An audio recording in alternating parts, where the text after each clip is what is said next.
Well, let's bring you reaction as far as the economy is concerned to the latest family meeting. For the next 2 weeks, many sectors undoubtedly going to be badly affected by this new lockdown level. Alcohol, we know, suspended for 14 days.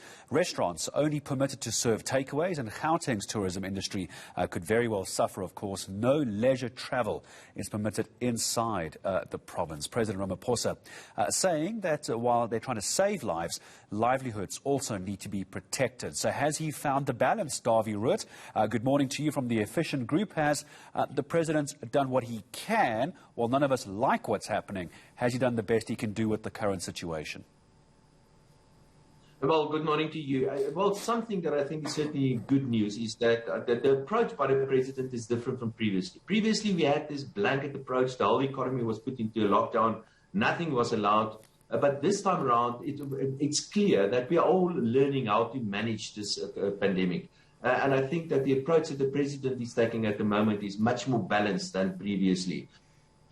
Of course, you can always criticize. You can say that the president should have done it, especially in Gauteng a week ago already. And maybe another point of criticism is perhaps we can allow people to consume alcohol at home. But broadly speaking, I like the approach of the president, which is completely different than previously. I also like the emphasis that the president places on the economy and the importance of keeping the economy open. So yes, of course, you can always criticize, but I think the approach by the president now is much more balanced. And what does the economy do with actions like this, whether it's a microeconomy or a macroeconomy perspective? Dawie, what do economists, what do the markets do when a president makes another decision like this? Well, yeah. Well, much of this was, in a way, as we say in economic jargon, it was already in the market. So we've already anticipated much of that. So the financial markets did not react that much.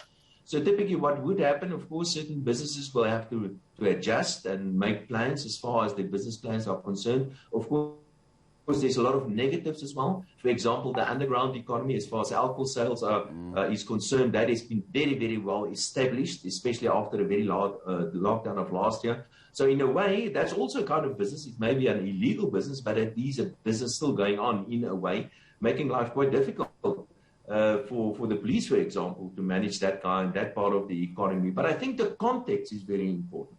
And the context is that the South African economy has been in very, very deep trouble for many, many years. And it's not, of course, it's the lockdown doing all of this and really making life extremely difficult for especially smaller businesses. But the South African economy has been in very deep trouble for many, many years already.